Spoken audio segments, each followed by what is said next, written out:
다소 오그라드는 오늘의 설교 제목과 본문을 선정한 것에 있어 두 가지의 이유가 있다는 것을 먼저 말씀드리고 싶습니다. 첫째는 제가 매월 그러니까 8월 30일부터 매달 1회씩 한희준 목사님과 함께 신앙생활 전반에 대한 영적 동반을 지금 진행하고 있는데요.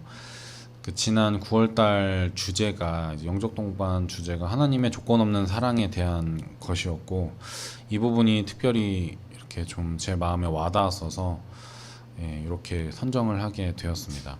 두 번째는 이 영적 동반을 목사님께 제가 요청드리기까지 저의 삶에 좀 홀로 극복하기 어려운 여러 문제들이 있었었고, 또 지난 5월에 공황장애 진단을 받고 약도 먹고 좀 상담도 받고 그러면서 다시 이제 교회 출석을 해야겠다 생각을 하게 되고, 또 교회를 계속 나오면서 좀 새롭게 깨달아진 부분들이 있어서 이와 같은 제목과 본문을 선정하게 되었습니다.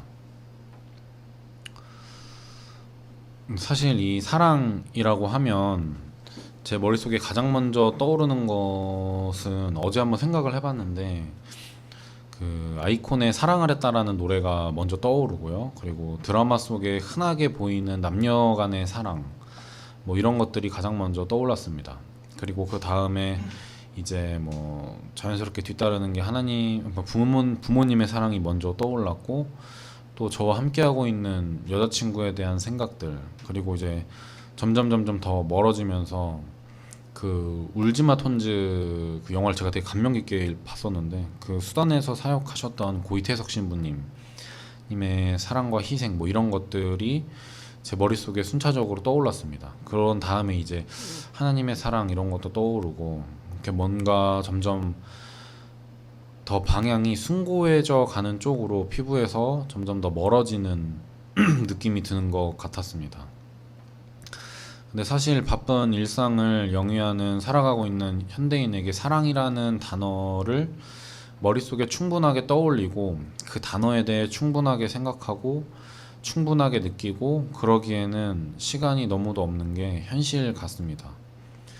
직장 생활하기 바쁘고, 또 미래를 위해 준비할 것도 많고, 돈을 벌기도 바쁘고, 가정이 있으신 분은 가정을 돌보기 바쁘고, 또 친구들과 놀아야 할 때는 또 놀아야 하고, 놀아야 하는 때가 있더라고요. 그래서 그런 것도 그렇고, 여행도 가줘야 되고, 뭐 경찬이 형처럼 서핑도 주기적으로 하러 가야 되고, 뭐 이런 여러 가지 취미 생활들 이런 게 있기 때문에 그런 것 같습니다. 그러던 와중에 한희준 목사님이 그 모임 때 하나님의 사랑을 충만하게 경험했던 기억이 있다면 나눠달라라고 이렇게 하신 말씀에 순간 뭔가 손과 발이 오그라들고 뭔가 좀 어색하고 부끄러운 마음이 먼저 본능적으로 들었었습니다. 이 하나님의 사랑이라는 그 단어가 그 순간 되게 좀 낯설고 부끄럽고 되게 어색했었습니다. 그만큼 이 단어가 저에게서 멀리 거리감 있게 떨어져 있었다는 것이겠죠. 그래서 일단은 이 단어를 깊이 삼키고 이제 가만히 생각을 해봤었습니다. 그러면 금방 또 머릿속에 스쳐 지나가는 여러 기억의 사진들이 많이 존재하고 있더라고요. 하나님의 사랑을 충만하게 경험했던 기억들은 분명 저에게서 경험되어졌었던 사건이고 기억과 삶에 존재하고 있었던 것입니다. 다만 현재적으로 저와 거리감만 있었던 것이죠. 현재적으로 저에게서 거리감이 있는 것이지 완전히 사라진 것은 아니었습니다. 지금 저의 나눔을 듣고 계신 여러분들도 하나님의 사랑을 충만하게 경험했던 기억이 언제인가요? 라고 누군가 묻는다면 분명 머릿속에 떠오르는 기억들이 최소 하나 이상씩은 있을 것이라고 생각이 돼요. 막 되게 뭔가 극적이고 신비롭고 막 드라마틱하지 않아도 괜찮은 그런 기억들을 우리는 최소 하나씩은 각자가 가지고 있는 것입니다. 과거에 경험이 있었던 것이죠. 저의 경우에는 그런 기억들을 가만히 곰곰이 생각을 하면서 좀 알게 된 건데, 그 기억들 사이에 뭔가 공통으로 분모하고 있는 교집합들이 있는 것 같습니다.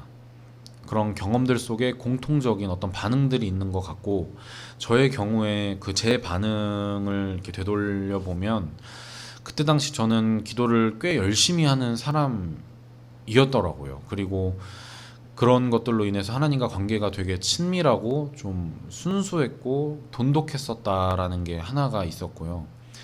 또 되돌려보면 그때는 성경도 될 수 있으면 매일매일 읽었었고, 성경을 제가 언제 제일 많이 읽었나 생각을 해보니까 군대에서 제일 많이 읽었더라고요. 군대에 제가 성경을 그때 일독을 했었는데, 보초 나갈 때든 언제든 계속 들고 나가서 읽고 막 열심히 읽었었던 때였는데, 뭐 그때도 그런 성경을 열심히 읽었었고, 또 교회 공동체의 일원들과도 되게 가깝게 지냈고 그랬었구나 하는 기억들이 있었습니다. 교회는 뭐 당연히 정기적으로 꾸준히 나갔었고 봉사도 하고 그랬었던 것 같습니다. 뭔가 기도도 하나님께 많이 드렸었고, 드린 기도에 대한 해결책을 찾아보기 위해서 성경도 꾸준히 읽었었고, 우리가 흔히 부르는 교회 사람들이라고 하는 사람들과도 친밀하고 돈독한 관계가 유지되었었다는 것이 제 기억들 속에 공통된 특징이더라고요. 그때는 불 꺼진 방에 홀로 엎드려서 하나님께 간절히 기도를 드리고 나면 어디에서 오는 것인지 알 수 없는 어떠한 평안함들이 마음속에 이렇게 가득히 점점 차오르는 느낌들이 있었습니다. 또 입에서는 18번 찬양들이 길을 걸을 때나 씻을 때나 방을 정리할 때나 자연스럽게 흘러나오기도 하고, 교회에 가서 한 주간의 삶을 나눌 때면 내가 한 주 동안 느꼈던 그런 평안함들이 이 속에 있는 형제 자매들과도 함께 느껴지고, 각자가 행복했으면 하는 어떤 때묻지 않은 바람이 마음속에 있었고, 또 상황적으로 그렇지 못한 지체가 있다면 그 일을 위해 간절하게 속으로만 기도를 드리곤 했었던 것 같습니다. 그리고 그 기억들 속에 계신 하나님도 역시 어떠한 비슷하고 공통된 반응들을 저에게 보이셨던 것 같아요. 그런 경험들 속 하나님이 하시는 말씀은 대부분이 괜찮다, 잘했다, 평안히 잠들어라, 걱정하지 말아라, 그리고 또 이제 다시는 그러지 말아라. 뭐 이거는 제가 이제 죄를 지어서 회개할 때 그러겠죠. 그리고 그 대부분의 하나님이 이렇게 뭔가 제 마음에 드는 생각들 마무리하시는 말씀은 동아나 너를 사랑한다, 요런 것들이었던 것 같아요. 그런 마음이 들었을 때 이제 기도를 마치고 나면 한결같이 알 수 없는 평안함이 마음에서 이렇게 오래도록 이렇게 느껴지곤 했었습니다. 문제는 저의 이 세 가지 반응, 그리고 평안을 주시는 하나님의 반응, 이런 것들이 항상 날마다 매일의 삶 속에서 바로바로 또 뭔가 효율적으로 적재적소에 빠르게 내 입맛에 맞게 때에 맞게 딱 정확하게 이렇게 느껴지면 참 좋겠지만, 그렇지 않을 때가 또한 무수히 많다는 것입니다. 그리고 그럴 때도 어떠한 공통점이 있는 것 같아요. 제가 조금 전에 말한 이 반응들 세 가지가 삶 속에서 건강하게 수행되지 않을 때 주로 그렇다는 것입니다. 세 가지가 뭔가 비틀거리고 중심을 못 잡고 각자가 그냥 자기 멋대로 가버리는 때가 또한 많기 때문이죠. 기도나 말씀은 전혀 도외시하고 그냥 교회에서 찬양팀 연습만 열심히 한다거나, 뭔가 답답한 것이 있어서 그냥 기도만 그냥 주구장창 하고 또 돌아서면서 회의적으로 생각하거나, 뭐 이제 성경은 전혀 읽지 않는다거나 뭐 이런 경우가 그런 것 같습니다. 그리고 이제 설교를 준비하면서 또한 떠올려 보면, 그러면 그때마다 하나님의 반응도 달라졌을까 생각해 봤을 때, 저는 많이 이렇게 무수히 변화무쌍하고 그랬지만 하나님은 그렇지 않았던 것 같습니다. 하나님은 뭔가 그 자리에서 동일하게 또 변함없이 한결같이 기다려주고 사랑도 해주시고 따뜻하게 감싸주고 계신 것 같다라는 느낌이 들었습니다. 뭔가 저를 저주하거나 버리거나 떠나가거나 멀리하시거나 미워하시거나 하신다는 느낌은 들지는 않았던 것 같아요. 뭔가 제가 때로 뭔가 죄를 지어서 마음에 가책을 느끼고 뭔가 그럴 때 하나님이 나에게 벌하실 것 같다라는 은연중에 생각은 있었지만, 그렇다고 뭔가 저처럼 변화무쌍하게 그때그때 하나님이 바뀌셨다 하는 생각은 잘 들지 않더라고요. 저의 기억에 의존해서 생각을 해봤을 때. 다만 이제 그 사랑을 경험하는 것은, 그러니까 우리에게 경험되어지는 것은 조금 다른 문제인 것 같습니다. 우리에게 경험되어지는 것 말이죠. 이것은 마치 이렇게 우리 은하에 천왕성이나 이런 뭐 해왕성이나 이런 것들이 분명 존재는 하지만 그것을 우리가 지금 당장 경험하지는 못하는 것처럼, 하나님의 사랑도 분명히 존재는 하고 있지만 그것이 우리에게 경험되어지는 것은 조금 다른 문제인 것 같다는 것이죠. 내가 그것을 경험하기 위해서는 방금 말한 세 가지가 선수행되어야 하는 것 같은데, 저의 경우에는, 그러니까 뭐 다시 말해 제가 기도를 하나님께 간절하게 드리는 것, 또 성경을 진실되게 읽는 것, 또 기독 공동체 안에서의 어떤 기쁨과 행복, 평안함, 안락함 이런 것들을, 안전함 이런 거를 충만하게 느끼고, 이런 것들이 이렇게 저에게서 자발적으로 선실행되게 하는 그 원인, 그러니까 이 제가 말한 이 세 가지가 결과되어지기 위한 그 최초의 원인은 그러면 어디서부터 비롯되고 어떻게 해야 발단이 가능해지는 것일까 하는 것이 저의 질문인 것입니다. 하나님의 사랑을 경험되게 하는 이 세 가지가 그러면 어떻게 사람으로 하여금 실행되게, 수행되도록 하는 것인가? 무엇으로 비롯해서 이 세 가지가 사람으로 하여 먼저 자발적으로 수행되게 할 것인가 하는 게 저의 설교를 준비하면서 과거를 떠올려 보면서 진지하게 했던 고민이었습니다. 어떠한 결심으로? 목사님 설교의 어떤 한방으로? 아니면 어떠한 특정한 상황 속에 놓이게 되고 여러 가지 고통을 받으면서 탈출구로서 이 세 가지가 우리에게 어쩔 수 없이 이렇게 선택되어지는 것인가? 어떤 경험이 있어야 우리는 저 세 가지를 실행하게 될까? 근데 또 저 꼭 세 가지가 필요한 것일까? 하나님의 사랑을 경험하는 거 있어? 충분 조건은 어느 정도 맞는 것 같은데 필요 조건도 성립이 될 수 있을까? 저 세 가지가 우리에게 수행되지 않으면 하나님의 사랑을 충만하게 경험하기란 절대적으로 불가능한 것일까? 엄청나게 극적인 상황이 있을 수도 있겠죠. 아주 적은 확률로. 그런데 좀 쉽지 않은 문제인 것 같다 하는 생각이 들었습니다. 최초에 이런 생각들은 이제 한희준 목사님과 추석 전날에 영적 동반을 모임을 하고 집으로 차를 몰아가면서 이런 생각들을 되게 진지하게 했습니다. 그리고 이제 설교를 준비하면서 최근이 되어져야 가면서 관련 구절들을 좀 찾아보게 되었고, 또 설교 제목과 본문으로 선정을 하게 된 것이에요. 그리고 어제에 이르러서 이제 설교를 좀 준비하게 되면서 그러면 거꾸로 문제를 하나하나씩 풀어가 보자 하는 생각이 들었고, 그에 따른 어떠한 힌트를 준 본문이 오늘의 본문이라고 느끼게 되어서 이렇게 나누게 되었습니다. 하나님 사랑에 대한 충만한 경험이란 오늘 본문에서 두 번이나 반복해서 말하는 부분과 연결이 되어 있는 것 같습니다. 15절에 누구든지 예수를 하나님의 아들로 시인하면, 그러니까 예수 그리스도가 살아계신 하나님의 아들이다 라고 시인을 하게 되면 하나님이 그 사람 안에 계시고 이 사람은 하나님 안에 있습니다. 헬라어로도 한번 찾아보고 했는데 뭐 특별하게 와닿는 거는 없더라고요. 그리고 16절에 하나님이 우리에게 베푸시는 사랑을 우리가 알았고 또한 그것을 믿었다. 그리고 하나님은 사랑이시다. 그리고 또 반복돼서 이렇게 똑같이 또 이제 나오는데요.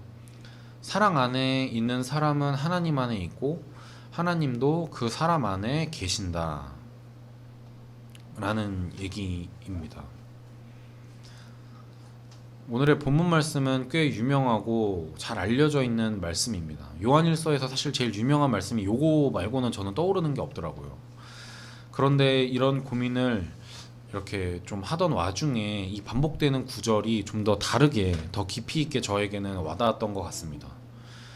예수님이 하나님의 아들이심을 마음으로 고백하는 사람은 하나님이 그 사람 안에 계시고 그 사람은 또한 하나님 안에 계신다.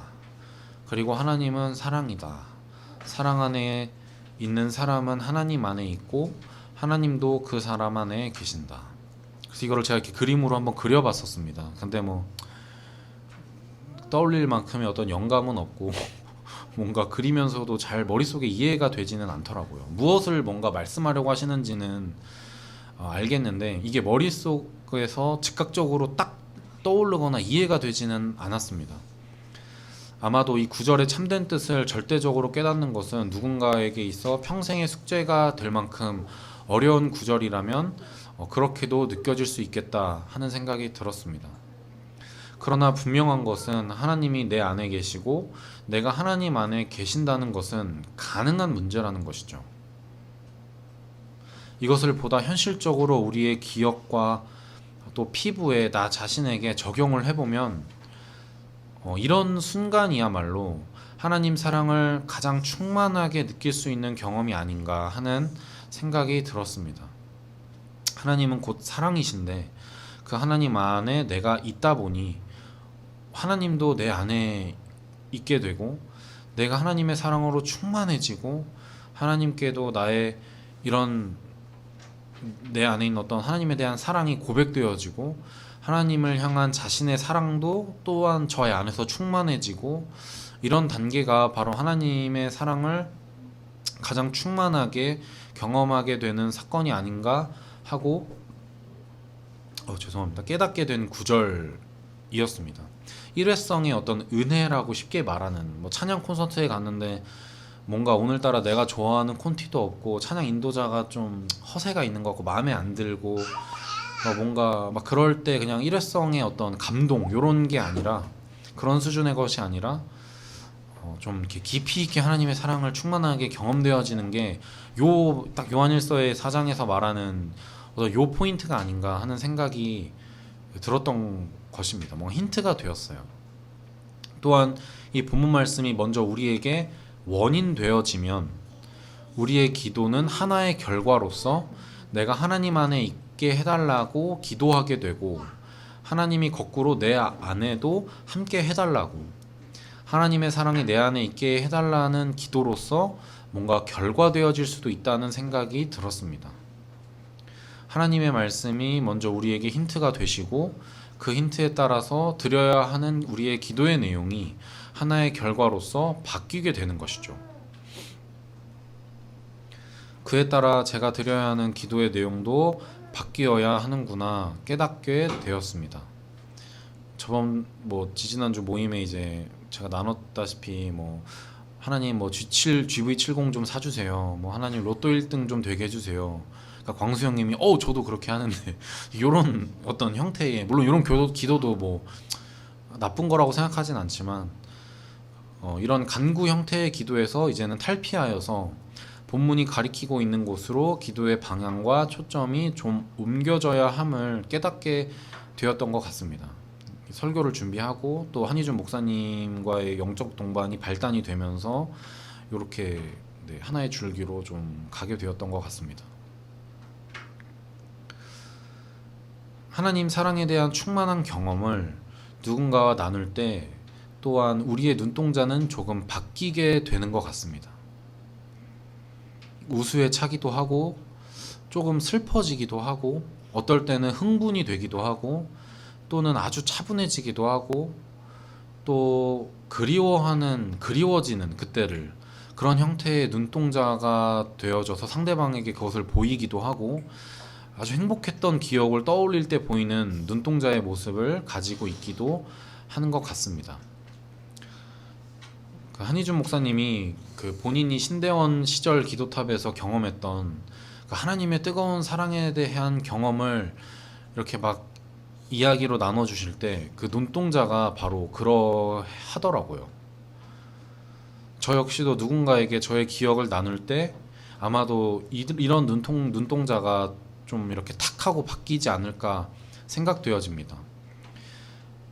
이런 눈동자가 그런데 진실하고 이런 눈동자가 가장 뭐랄까 이렇게 좀 따뜻하고 순수한 눈동자가 아닌가 하는 생각도 드는 것 같습니다. 그때 저의 감정이 본인의 감정들이 헤아려지고 떠오르게 되고 그러니까 좀 깨끗한 형태의 눈이 아닌가 하는 생각이 들었습니다.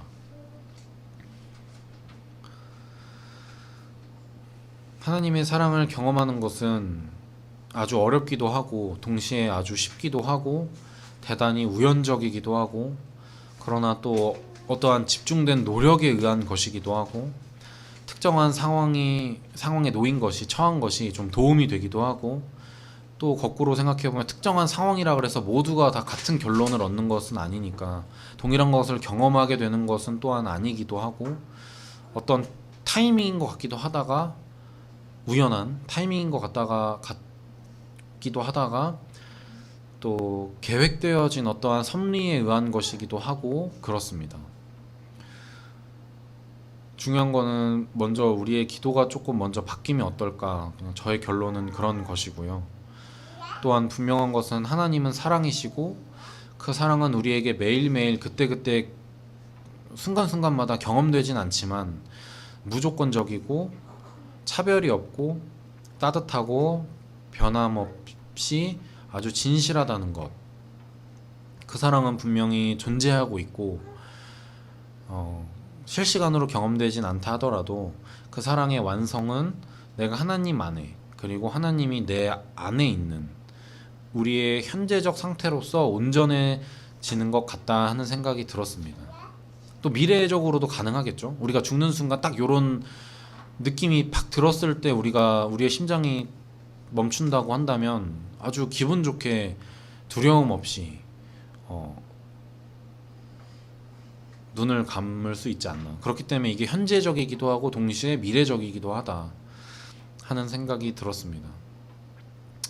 이러한 하나님의 관계가 우리 신앙의 추구 방향이고 궁극이고 출발점이 아닌가 하는 생각이 듭니다. 이것이 없이는 약자를 돌보는 것도 퀴어 차별에 대해 목소리를 높이는 것도 가난하고 소외된 사람들과 함께하는 것도 세상에 어떠한 우리의 메시지를 주는 것도 다정하게 살아가려는 노력도 또한 누군가에게 먼저 손 내밀고 친밀해지고 또한 그와 함께 진실하게 살아가려는 결심도 좀 어렵지 않나 하는 생각이 들었습니다. 그래서 당분간은 내가 하나님 안에 하나님이 내 안에 있게 해달라는 기도를 좀 꾸준하게 드릴 생각입니다. 감사합니다.